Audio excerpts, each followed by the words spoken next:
Le titre de cette édition, mesdames et messieurs, bonsoir, bienvenue. Et nous ouvrons cette édition par une très bonne nouvelle.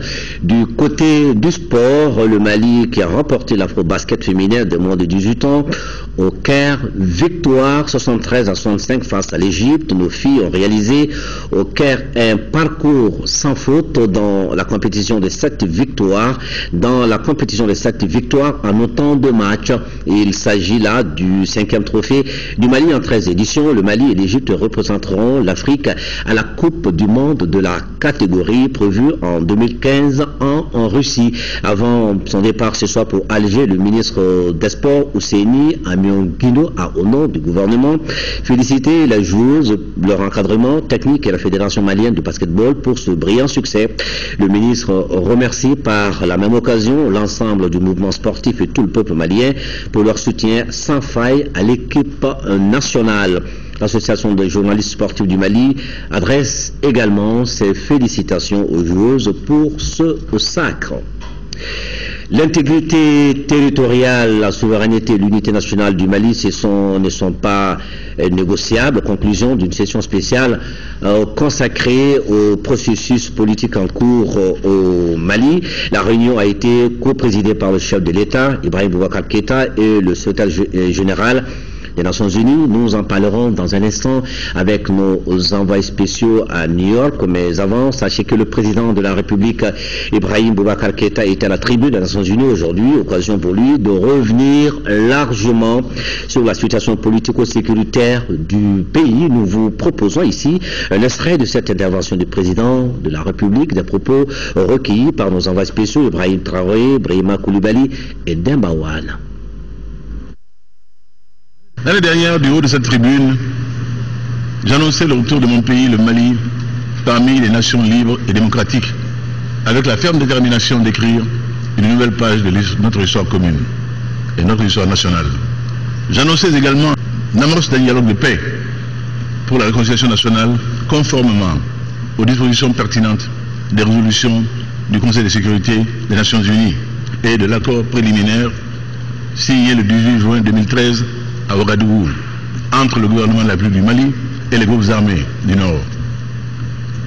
Depuis cette date, Monsieur le Président, je puis vous dire que des évolutions significatives ont été enregistrées dans le domaine politique et sécuritaire, en matière de rétablissement de l'ordre d'autorité de l'État, de la protection des droits de l'homme, du développement de l'action humanitaire, de l'exécution du mandat de la MINUSMA, la mission de stabilisation des Nations Unies pour le Mali, et la coordination de l'action de développement et partenariat avec l'ensemble de la communauté internationale.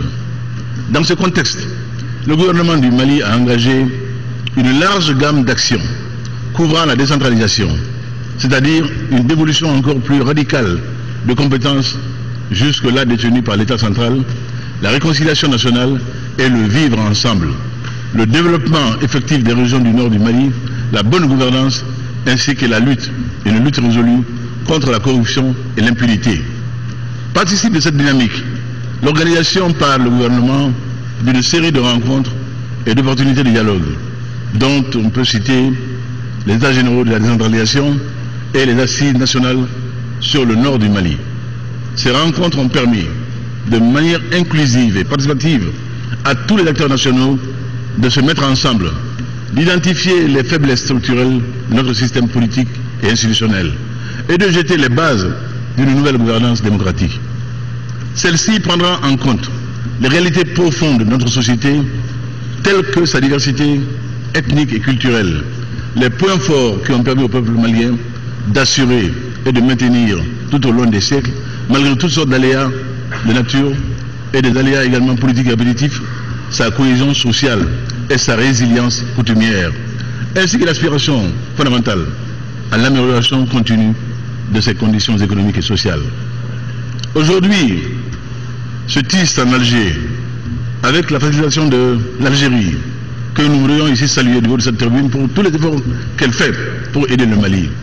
Et la communauté internationale également se tisse aujourd'hui en Alger les fils du dialogue inclusif intermalien sur une paix globale et nous pensons, espérons, soutenable et durable, répondant ainsi aux aspirations profondes de notre peuple.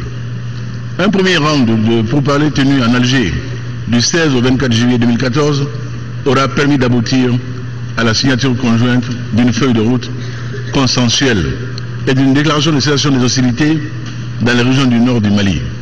Le gouvernement et les groupes armés du nord du Mali poursuivent depuis cette date des discussions qu'on appelle la deuxième phase. Et elles doivent, ces discussions-là, conduire à des négociations approfondies pour une vision commune du futur et apporter progressivement une solution durable à tous les points de divergence de vue et amorcer la phase finale devant se conclure par un accord de paix, cette fois-ci intermalienne.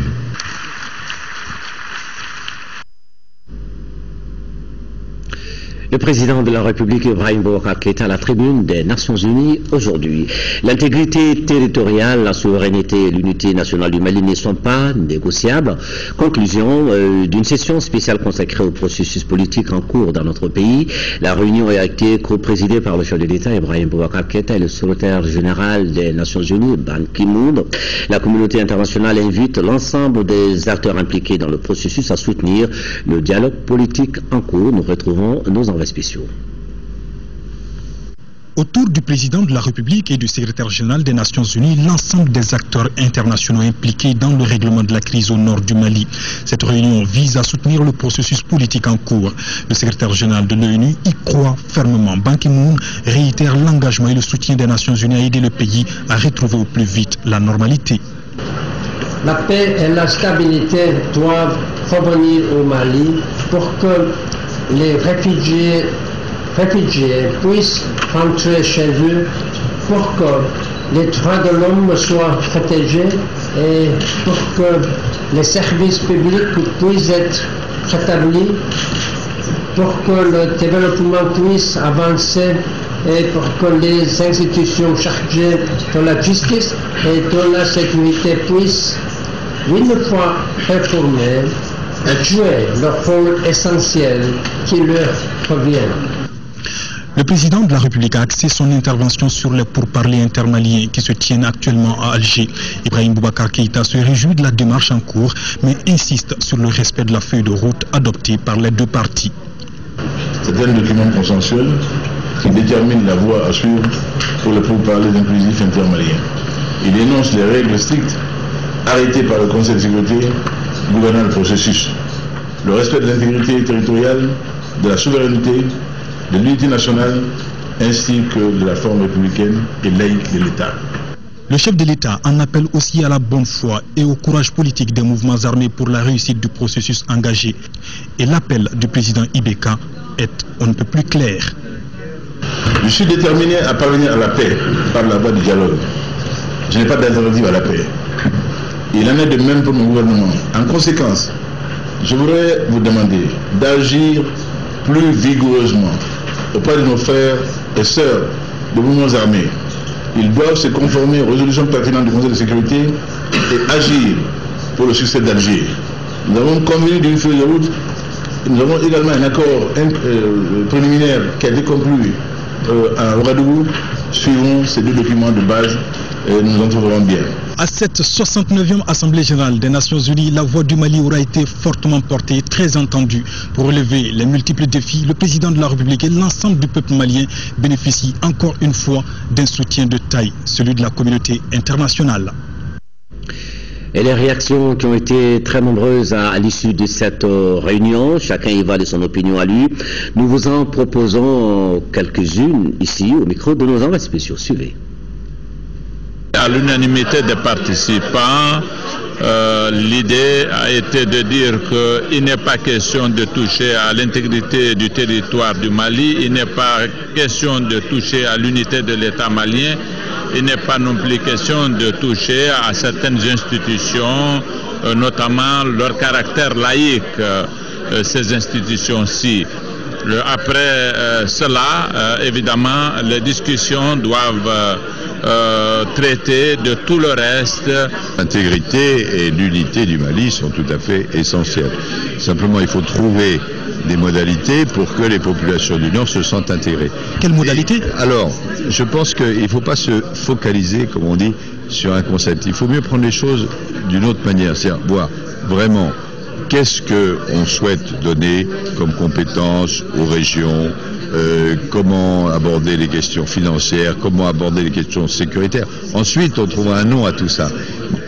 Que tous les négociateurs s'inscrivent dans le cadre des principes arrêtés et reconnus par la CEDEAO et la communauté internationale, à savoir l'unité du Mali, l'intégrité territoriale du Mali, le caractère laïque de son État. Sous réserve de ces principes, la CEDEAO est prête à accompagner le processus d'Alger et se réjouit de l'adoption d'une feuille de route consensuelle. Ban Ki-moon a tout réaffirmé deux choses. Le premier, c'est la nécessité d'avoir une vraie offre de paix, de parler. Le deuxième, que ça doit être sur la base de l'intégrité territoriale, la souveraineté et le caractère laïque républicain de l'État. C'est cette combinaison, je crois, qui a montré le soutien de la communauté internationale avec beaucoup de pays pour le processus en Alger, pour la nécessité pour tous les partis d'avancer et de respecter les grandes traditions maliennes. Les grands principes, intégrité nationale, unité, n'ont jamais été mis en question par personne dans la communauté internationale. C'est évidemment la base du consensus malien, la base de l'équilibre du pays. Et au sein des accords d'Alger auxquels je participe activement, au sein du processus d'Alger, personne dans la communauté internationale n'a pu laisser penser quoi que ce soit qui irait à l'encontre de ça. Je crois qu'en réalité, tout le monde est bien convaincu qu'il faut trouver un processus inclusif, ça a été dit. Il faut que chacun trouve sa place. Il faut le dialogue le plus large possible, pour autant, bien évidemment, dans le cadre des grands principes que vous avez rappelés, en dehors desquels il n'y a aucune solution possible. Et en marge de l'Assemblée générale des Nations Unies, le président de la République a reçu en audience le ministre des Affaires étrangères d'Algérie, Ramtan Lamra, est venu faire le point pour parler au chef de l'État. Il a insisté sur le respect de la feuille de route signée par le gouvernement et les mouvements armés. Nous l'écoutons au micro de nos envoyés spéciaux. Les pourparlers ne sont ni interrompus ni suspendus. Simplement, nous avons des obligations et il était programmé qu'il y aurait des étapes. Et ces étapes-là sont en train de se dérouler ainsi qu'il a été convenu.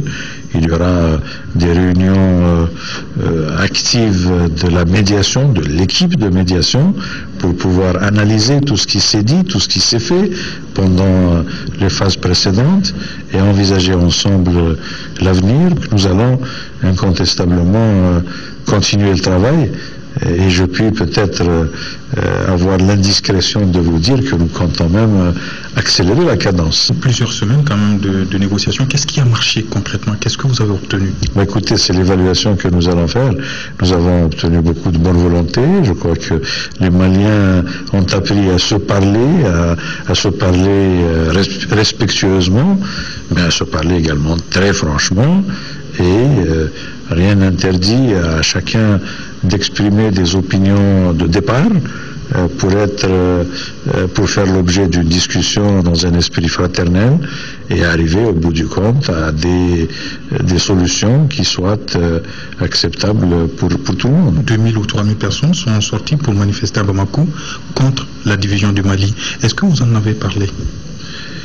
Je suis au courant de cette manifestation. Vous pensez bien que nous sommes à l'écoute des pulsions de la société malienne et que la démocratie, la diversité, le pluralisme, la liberté d'expression ont tout naturellement leur place dans ce processus de négociation. Et de toute évidence, la médiation, le processus dans son ensemble devrait pouvoir aller de l'avant, et plus nous avancerons, plus je crois les appréhensions, les incertitudes seront levées les unes après les autres. Inch'Allah. Toujours à New York, le président de la République a pris part à un déjeuner de travail sur le trafic illicite des espèces protégées, avec un focus sur le cas de l'éléphant, une initiative du président Ali Bongo Ondimba du Gabon pour attirer l'attention de ses pairs et de la communauté internationale sur le danger qui pèse sur le pachyderme menacé de disparition à cause du braconnage qui s'accroît. Et puis cette autre rencontre du président Ibeka avec la sous-secrétaire d'État américaine chargée des affaires politiques, Wendy Sherman. Nous faisons le point avec nos envoyés spéciaux Ndeye Sissoko Dembawan. La sous-secrétaire d'État américaine aux affaires politiques, Wendy Sherman, est venue échanger avec le président de la République sur les derniers développements de l'actualité du pays. Elle a réaffirmé l'engagement des États-Unis à poursuivre son accompagnement pour faciliter le processus de paix déjà enclenché. Nous sommes venus donc indiquer notre appui au président de la République du Mali et au peuple du Mali. Comme vous savez, en ce moment, il y a un processus de paix et de réconciliation qui est en cours en République du Mali. Et donc nous sommes venus avec notre expertise apporter notre appui et notre soutien au président de la République du Mali et au peuple du Mali. Auparavant, le président de la République avait pris part à un déjeuner de travail de haut niveau sur le trafic illicite des espèces protégées initié par le président gabonais Ali Bongo Ondimba en partenariat avec l'Allemagne. Selon le président Bongo, le problème du trafic illicite, surtout le trafic des éléphants, représente une perte de 25 milliards de dollars par an et est devenu un défi pour la sécurité, tant ceux qui s'y adonnent sont de plus en plus agressifs. Il a exhorté la communauté internationale à intensifier la coopération pour trouver des solutions efficaces à ces activités illégales. Un sujet qui a fortement intéressé le président de la République, Ibrahim Boubacar Keïta, car ces activités illégales sont également monnaie courante au Mali, notamment dans le Gourma, et menacent les derniers éléphants de la zone sahélienne, qui sont moins de 500 et qui ont été également victimes, entre autres, de la crise sécuritaire. Les participants au déjeuner de travail ont estimé que de telles initiatives doivent s'intensifier pour aller vers une synergie d'action pour sauver les espèces protégées.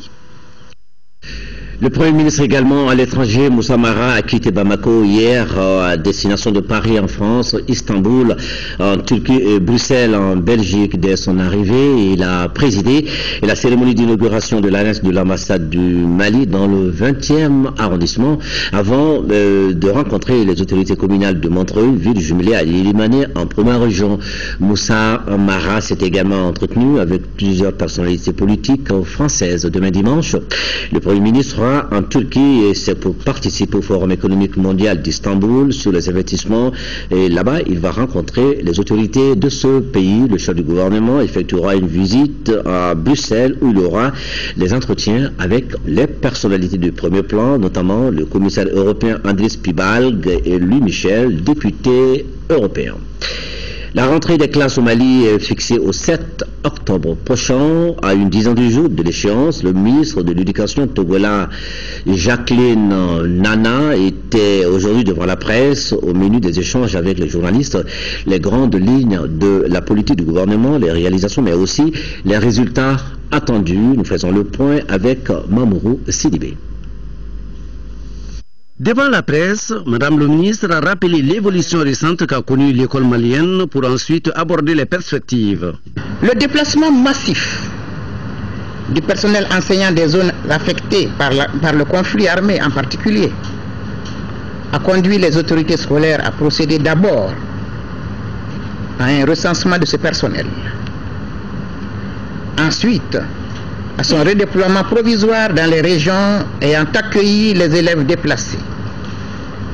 Ce redéploiement a concerné 4089 enseignants en juin 2013. C'est ainsi que des mesures d'accompagnement ont été prises aussi bien au profit du personnel déplacé que celui resté sur place.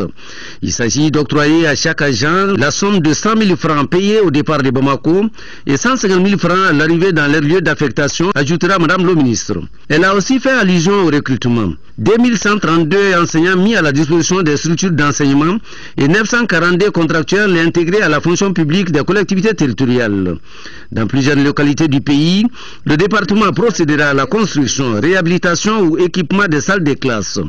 La stabilité de l'école, la fraude, les manuels scolaires, la formation continue ont été entre autres sujets de discussion. Nous avons préconisé des mesures pour la sécurisation des examens à venir et également sécuriser nos diplômes avec des stickers. Pour une année scolaire réussie, le ministre a sollicité l'accompagnement des journalistes avant d'annoncer le lancement de la rentrée scolaire 2014-2015 à Gao. Plus de 7 milliards de francs CFA d'investissement et près de 21 000 emplois directs créés. Des résultats obtenus en 2013 par le tourisme malien, des chiffres annoncés ce matin par les acteurs du secteur. Ils étaient réunis au Musée national et c'était à l'occasion de la célébration de la Journée mondiale du tourisme en 2014. Le thème retenu sur le plan national est la contribution du tourisme au développement local. Un reportage de Chakoumar Sangaré. La Journée mondiale du tourisme 2014 est célébrée au moment où les autorités maliennes œuvrent à la relance du secteur durement touché par la crise. Ainsi, depuis un certain temps, le département chargé du domaine multiplie les initiatives visant à diversifier et relancer du coup les activités touristiques. L'activité phare de la célébration de cette Journée mondiale du tourisme a été une conférence débat. Au centre des échanges, la contribution du tourisme à l'amélioration des conditions de vie des populations vivant dans les communes touristiques du Mali, cas de Mopti, qui est une vitrine en la matière. Malgré les difficultés du moment, les chiffres indiquent que le secteur du tourisme se réveille lentement mais sûrement. À titre d'exemple, le pays a enregistré en 2013 plus de 140 000 visiteurs pour près de 21 000 emplois directs. 5 milliards 260 millions en 2012, nous nous sommes retrouvés à 7 milliards 658 000 et quelques. Ça veut dire que les investissements aussi dans le domaine ont progressé malgré la crise profonde que nous sommes en train de traverser. Je rappelle que la mission du gouvernement est de faire de notre tourisme un catalyseur de développement local. Nous ne ménagerons aucun effort pour ce faire. Tourisme et développement communautaire, c'est le thème retenu par l'Organisation mondiale du tourisme pour cette Journée mondiale du tourisme 2014. La MINUSMA qui aide au renforcement des capacités des magistrats et avocats maliens dans la prise en charge des procédures judiciaires relatives aux cas graves de violations et abus des droits de l'homme. Un atelier de 5 jours était initié pour cette cause et une conférence de presse est organisée et sur la rencontre, Mamourou Sidibé a suivi pour Mali Actualité. Après avoir initié une formation à l'intention de 70 magistrats et avocats du Mali sur le droit de l'homme, le droit pénal international et la justice pénale internationale, la MINUSMA a rencontré la presse malienne. Cette rencontre, c'est pour lui expliquer l'objectif de la formation et le rôle des bénéficiaires dans la prise en charge de façon efficiente des procédures judiciaires. Au lieu de parler des insuffisances, moi je préfère parler de besoins. Et il y a des besoins réels pour la justice malienne d'être renforcée dans les connaissances et les techniques relatives aux enquêtes et au traitement des crimes graves et des crimes contre l'humanité ainsi que des violations graves des droits de l'homme qui ont été commis sur le territoire malien. Comme il s'agit désormais pour nos magistrats de dire le droit par rapport à la justice pénale internationale, les inquiétudes et les questions des journalistes ont été entre autres comment occuper tout le territoire national pour dire le droit, comment se fera la collaboration Cour pénale internationale et justice malienne, la libération des détenus au nom de la réconciliation ne va-t-elle pas jouer sur la justice? Les initiateurs de cette conférence ont souhaité que le contenu de l'atelier de formation des magistrats soit soumis à une large diffusion. Le réseau des femmes africaines et ministres parlementaires a animé une conférence de presse sur le thème l'alphabétisation des femmes au Mali. Le thème débattu était enjeux et perspectives pour améliorer la participation des femmes à la vie politique et publique. Fatoumata Kone. Quel enjeu et perspective pour améliorer la participation des femmes dans la vie publique et politique? La question était au centre d'une conférence débat organisée par le réseau des femmes africaines et ministres parlementaires. À travers cette conférence, les femmes veulent attirer l'attention des décideurs sur le sujet. Il s'agit de voir dans le futur comment on pourrait accélérer le développement par le biais de l'éducation. Donc comment l'alphabétisation pourrait-elle contribuer à travailler dans le sens d'une meilleure participation des femmes à la vie publique et aux responsabilités politiques. Les difficultés d'accès à l'éducation de base, les obstacles de l'alphabétisation des femmes rurales sont entre autres sujets évoqués au cours de cette rencontre. Le réseau considère que des activités comme l'alphabétisation favorisent l'autonomisation des femmes. Le Réforme Mali, son objectif principal est de contribuer au bien-être et à la promotion politique, économique et sociale des femmes, de renforcer la collaboration entre l'exécutif et le législatif et d'initier toute action permettant d'accroître la participation des femmes à la vie publique et à l'exercice des responsabilités politiques. Cette activité aujourd'hui est une activité qui est la bienvenue et que ça va être démultiplié au niveau peut-être des communes et de toutes les régions du Mali. Cette conférence s'inscrit dans le cadre de la journée sur l'alphabétisation au Mali. Au programme, conférence débat, formation et sensibilisation des acteurs de l'éducation sur l'alphabétisation pour ne citer que ceci. Les femmes de certaines associations ont profité de l'occasion pour présenter des poèmes en langue nationale. Le rôle de l'Assemblée nationale dans la mise en œuvre des politiques publiques dans les domaines de l'éducation, la culture, les nouvelles technologies de l'information et de la communication. Le thème est au centre d'un séminaire à l'intention des parlementaires du Mali organisé par l'Assemblée nationale et ses partenaires. La rencontre vise à renforcer les compétences des participants dans ces domaines. Moussa Fane, reportage. Le Parlement est l'un des piliers de la démocratie. Un accent particulier doit donc être mis sur le renforcement des capacités des députés. C'est pourquoi l'Assemblée nationale et le Programme des Nations Unies pour le développement PNUD organisent cette session de formation. Une formation qui porte sur la mise en œuvre des politiques publiques, de l'éducation, de la culture et des nouvelles technologies de l'information et de la communication. Le séminaire vise à consolider les relations entre les départements ministériels et les représentants du peuple à l'hémicycle. Nous recevons de nombreuses personnalités pour nous faire partager leur expertise des problèmes de l'éducation, de la culture et des nouvelles technologies de l'information et de la communication qui jalonnent notre quotidien. Elles nous aideront à rechercher avec tous les participants les opportunités que le Mali pourrait saisir. La rencontre devra permettre aux parlementaires d'ouvrir de nouvelles opportunités dans l'univers numérique. C'est là pour le renforcement de la bonne gouvernance. L'Assemblée, dans son rôle de législation, a besoin de comprendre les secteurs qui sont les secteurs de la communication, les nouvelles technologies et de l'économie numérique. Comprendre ces secteurs pour pouvoir donner peut-être une validation ou adopter les textes ou les initiatives du gouvernement. La session regroupe les députés de l'Assemblée nationale et les représentants des départements ministériels de l'éducation, de la culture et de la communication. Cheikh Mokhtari Diarra, ambassadeur du Mali en France, ambassadeur du Mali donc au Portugal avec résidence en France, a présenté ce jeudi 25 septembre 2014 ses lettres de créance à Hannibal Antonio Cavaco Silva, président de la République portugaise. Au cours de l'entretien, Cheikh Mokhtari Diarra s'est engagé à tout mettre en œuvre pour renforcer davantage la fructueuse coopération qui existe entre le Portugal et le Mali. Le président Hannibal Cavaco Silva, lui, a salué les efforts du Mali pour le retour de la paix par le dialogue et a chargé l'ambassadeur Diarra de transmettre au président de la République Ibrahim Boubacar Keïta et au peuple malien ses salutations amicales. Le centre hospitalier des populations, il intervient également dans la formation des cadres et techniciens du domaine sanitaire. À Koulikoro, c'est parti depuis hier, vendredi, au terrain de Koulikoroba pour la première édition de l'opération de vente promotionnelle de moutons de Tabaski, une initiative du gouvernement à travers le programme de développement de Zébimor, Prodesem, correspondance Ousmane Koïta.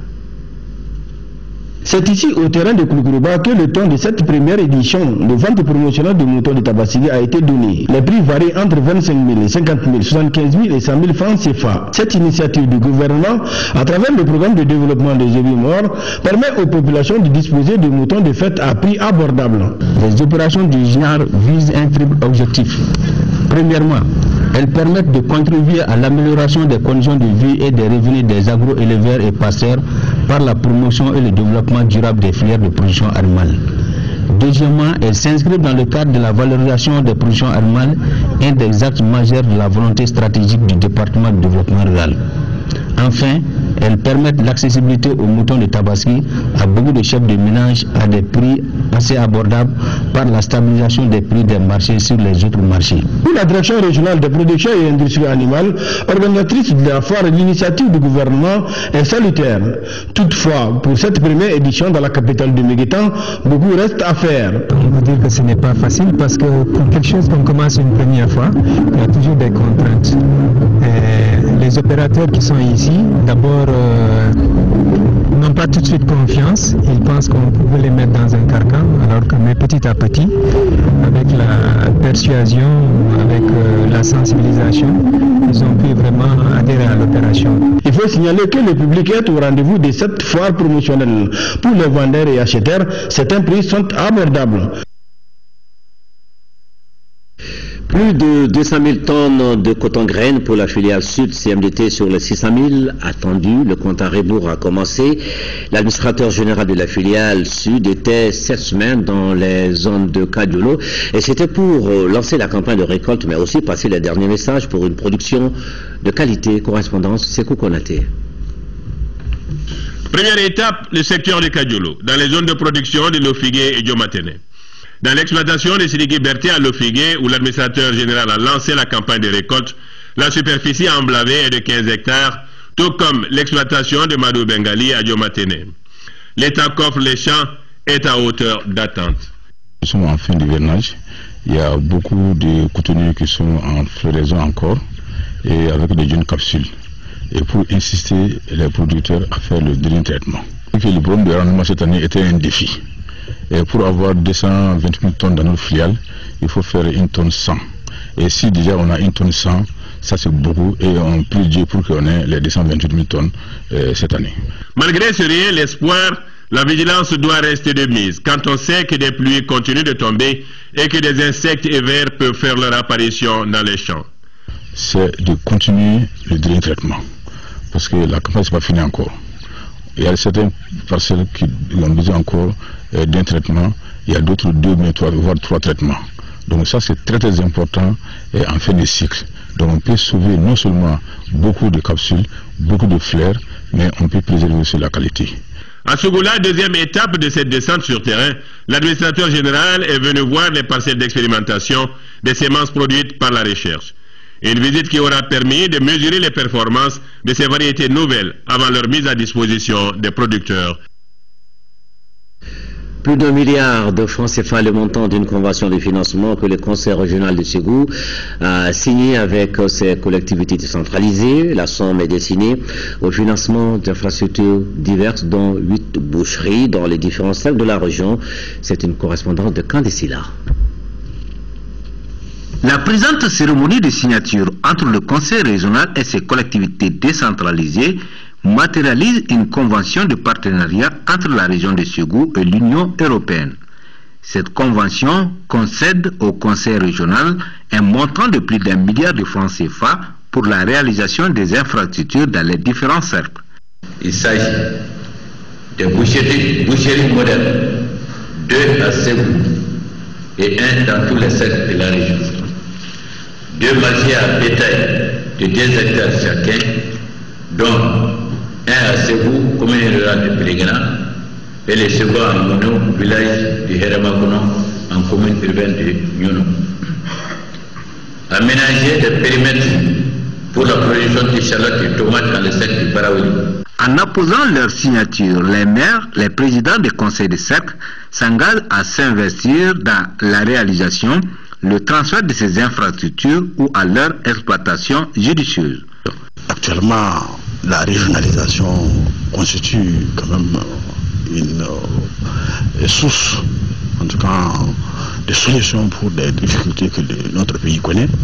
Et cela constitue, en tout cas, une mise en œuvre, un démarrage déjà au niveau de la région de Ségou. Aussi, le directeur de cabinet invite le conseil régional et les collectivités bénéficiaires à une synergie d'action, gage de la réussite du programme. L'aménagement débloque 48 millions de francs CFA pour la réhabilitation des brigades de gendarmerie de Niafonké et de Goundam en 6e région. Le chef de la composante police-munissement et le directeur général adjoint de la gendarmerie nationale viennent de procéder à l'inauguration des bâtiments ainsi rénovés. La cérémonie a également été marquée par la remise de motos et d'équipements informatiques. Une correspondante de Almoser Al-Kamissa Yata. La réhabilitation des brigades de gendarmerie de Niafonké et de Goundam est le fruit d'un protocole d'accord sur le renforcement des capacités du secteur de la sécurité entre l'aménagement et le gouvernement du Mali. C'est dans ce cadre que le chef de la composante police-munissement et le directeur général adjoint de la gendarmerie nationale, accompagnés d'une forte délégation, viennent de procéder à l'inauguration des bâtiments ainsi rénovés. Les populations de Niafonké sont en travail et apprécient à leur juste valeur les travaux de réhabilitation des bâtiments administratifs, de sécurité et leur équipement par l'État et les partenaires. En effet, la réhabilitation des locaux de la brigade de la gendarmerie de Goundam, la dotation de la même structure en équipement informatique et matériel roulant constitue des efforts forts appréciables. Chaque brigade a reçu 4 motos d'été, des équipements informatiques et bureautiques. L'inauguration de ces unités réhabilitées apportera certainement une plus-value au rendement des personnels de la gendarmerie des différentes localités. La brigade de Tombouctou, de Niafonké et de Goundam, ce sont 3 projets parmi d'autres en termes de réhabilitation et d'équipement. Et ces projets ont coûté pour chacune au moins 24 millions de francs CFA. Ces efforts ont été fournis par la MINUSMA pour aider les autorités maliennes, plus particulièrement la gendarmerie, à renforcer leurs capacités opérationnelles pour le bénéfice des populations. Auparavant, la délégation avait rendu visite aux notabilités de l'Éré pour s'imprégner de la situation sécuritaire.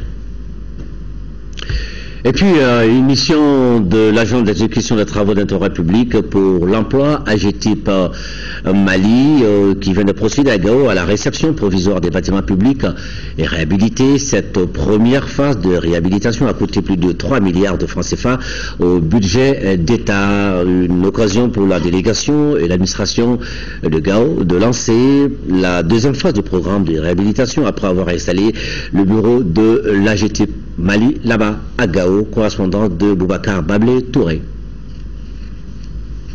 Cette mission de l'Agence d'exécution des travaux d'intérêt public pour l'emploi AGETIP Mali, conduite par son directeur général à Gao, visait à faire la réception provisoire des bâtiments administratifs réhabilités. Elle a concerné tout d'abord la résidence et les bureaux du gouvernorat de la région, les directions régionales du budget, du trésor, de l'urbanisme, ainsi que la maison d'arrêt de Gao. Occasion aussi pour ces techniciens d'évaluer les travaux réalisés et de recenser les insuffisances pour mieux aborder la deuxième phase. Le gouvernement a confié à AGETIP Mali le programme d'urgence pour la relance du développement du Nord. Et l'AGETIP est chargé d'exécuter ce programme dans 2 régions du Mali, à savoir Kidal et Gao. Et donc à la date d'aujourd'hui, on arrive pratiquement vers la fin des travaux de la première phase. Cette première phase du programme d'urgence de réhabilitation et de la relance de l'économie locale a été financée à hauteur de plus de 3 milliards de francs CFA. La deuxième phase, qui vient d'être lancée, concernera toute la région avec un budget de plus de 8 milliards de francs CFA. Elle est entièrement financée par l'État malien et mise en œuvre par l'entreprise AGETIP Mali. Aujourd'hui, nous sommes à la fin de la première phase et nous sommes entièrement satisfaits du travail qui a été fait. Bon, quand on donne du travail aux gens, c'est fait dans l'ensemble. Bon, on peut pas avoir un travail à 100% bon. Mais à 98% c'est la satisfaction. Après avoir rencontré les autorités locales, cette mission de l'AGETIP Mali a profité pour ouvrir son bureau régional. À noter que tous les travaux ont été réalisés par des entreprises locales. Direction maintenant la Mecque où tous les pèlerins maliens sont maintenant sur place. Alors pour réussir un bon pèlerinage, il faut une meilleure compréhension des rites du Hajj. Ce soir, nos envoyés spéciaux font un gros plan sur le Zul Hulayfa et les interdits du Hajj. C'est avec Habib Khan, islamologue. Il répond aux questions de Moussari Maïga, Soumaïla Ouedraogo et Modibo Fofana. Zul Hulayfa, c'est la porte d'entrée à la Mecque. Ceux qui viennent de l'Ouest, comme les Maliens, les Sénégalais et tous les autres pays qui commencent leur pèlerinage à partir du Médine. Il faut absolument passer par Zul Hulayfa pour porter les tenues de sacralisation. À Zul Hulayfa, quand on porte les tenues et qu'on fait les 2 rakats, parce qu'on doit faire 2 rakats aussi, avant de formuler l'intention en disant la Labbaik Allahumma Umratan, je réponds à ton appel, mon Seigneur, en m'acquittant de la Umrah. Et à partir de là-bas, on dit Labbaik Allahumma Labbaik jusqu'à arriver à la Mecque. C'est 450 km qu'on fait. Et pendant ces 450 km, tout ce que nous disons, tout ce qui est demandé, c'est de dire Labbaik. Avant de porter les tenues, il faut se coiffer, il faut se raser, et se couper les ongles. Maintenant, quand on porte les tenues, il est interdit de se couper les cheveux ou de se raser ou se couper les ongles. Il est également interdit, quand on est en tenue de sacralisation, de demander la main d'une femme ou d'épouser une femme pendant que nous sommes en sacralisation. Nous souhaitons donc un bon Hajj à tous les pèlerins maliens qui certainement prient là-bas pour la paix et la réconciliation au Mali. Une démarche adoptée ici à Bamako par le Festival international de musique dénommé Tamani, qui bouclait hier soir sa 10e édition au Centre international des conférences de Bamako.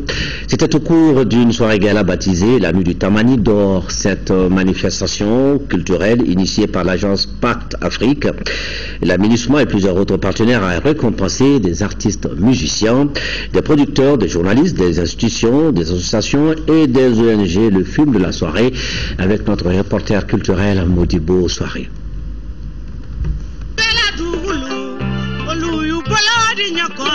17 tamani ont été décernés au cours de cette soirée de remise des trophées de la musique. Contrairement aux éditions précédentes qui récompensaient les lauréats dans différentes catégories, cette année le comité d'organisation du festival a décidé de donner une seule distinction, une particularité due au contexte de la manifestation qui s'inscrit sur le chemin du retour à la stabilité, d'où le thème central paix et réconciliation nationale au Mali. Et pour nous, le meilleur vecteur pour transmettre les informations ou la sensibilisation, c'est la musique, c'est la culture. Voilà, donc on a nos frères de Kidal qui sont venus, qui ont joué, des Gao et tout. Et je pense que des messages de ce genre, il faut souvent les refaire pour que quand même voilà, cette paix revienne très vite. Stabilité, réconciliation, paix, cohésion, union et unité, voilà les thèmes autour desquels ont convergé tous les récipiendaires de ces Tamani d'or, quand bien même qu'ils arrivent de divers horizons, de diverses activités.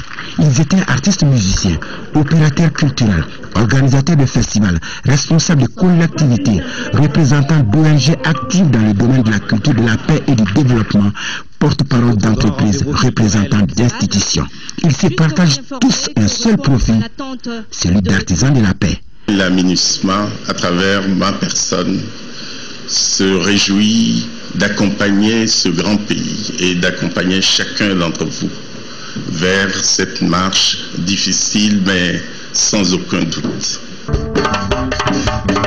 Tamani d'or 2014, c'était une semaine de débats, de rencontres, de sessions de formation, d'expositions, de spectacles avec un point d'orgue, la soirée gala de remise de trophées. Et le bouquet final, le concert de clôture ce samedi sur l'esplanade du palais de la culture Amadou en Pateba et Bamako. Voilà, merci Modibo, soirée, très belle soirée aux couleurs de la paix, à voir en intégralité très prochainement dans le programme de l'ORTM. Maintenant, le sport, les Aiglonnais du Mali qui jouent demain, dimanche à Tunis, leur match retour qualificatif pour la CAN cadet prévue en 2015 au Niger. Vainqueur à l'aller du but à 0, les Aiglonnais sont déterminés à arracher là-bas la qualification aux dépens de l'équipe tunisienne. Notre reporter Aldoumatina est allé les suivre à l'entraînement. C'était à Kabbalah avant leur départ. Voici son reportage. C'est fort de 2 buts d'avance que les Aiglonnais abordent ce dimanche à Tunis le match retour de l'ultime étape éliminatoire de la CAN des cadets contre les Aigles de Carthage cadets de Tunisie.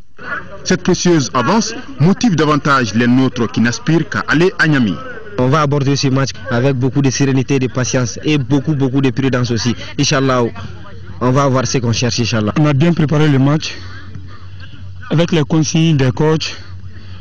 On a vu le match passer. On a marqué 2 buts, mais on est resté sur terre. On travaille beaucoup, et puis Inch'Allah, ça va aller. La route pour la phase finale passe nécessairement par la rencontre de Tunis, ce qui nécessite plus d'attention et de leçons après le match aller jouer à Bamako. Ça fait à peu près comme un jour qu'on regarde la cassette, on a vu des choses vraiment qui sont intéressantes au côté tunisien. Donc maintenant il faut essayer de faire beaucoup de corrections à ce niveau. On a vu encore des choses qui n'ont pas marché à notre côté, il faut encore améliorer ça aussi. Contrairement à la rencontre aller, où elle a longtemps fermé le jeu, l'équipe tunisienne, à n'en pas douter, va opter pour l'offensive, en vue de refaire son retard. Une stratégie qui ne ferait point les Aiglonnais. Au regard du match aller jouer ici à Bamako, et vu le niveau de l'équipe tunisienne, la qualification est réellement à la portée des Baïba et ses poulains ce dimanche à Tunis. C'est là pourvu qu'ils arrivent à tirer des leçons de cette rencontre aller ici à Bamako où tout n'a pas été parfait. Et c'est avec plaisir que nous rappelons que le Mali a remporté l'afro-basket féminin des moins de 18 ans au Caire, victoire 113 à 65 face à l'Égypte. Nos filles ont réalisé au Caire un parcours sans faute dans la compétition de 7 victoires en autant de matchs. Il s'agit là du 5e trophée du Mali en 13 éditions. Le Mali et l'Égypte représenteront donc l'Afrique à la Coupe du Monde de la catégorie prévue en 2015 en Russie. Cette édition s'achève. Nous vous remercions de l'avoir suivi. Le prochain rendez-vous avec l'info sur notre chaîne demain à 13h. Mais avant, il y a évidemment Actu Hebdo 12h, 13h. Directeur national des routes, notre invité, il nous parle de la problématique de l'entretien des routes en République du Mali. Actu Hebdo à suivre donc sur le RTM demain dimanche. Canal 12-13. Merci, passez un excellent week-end.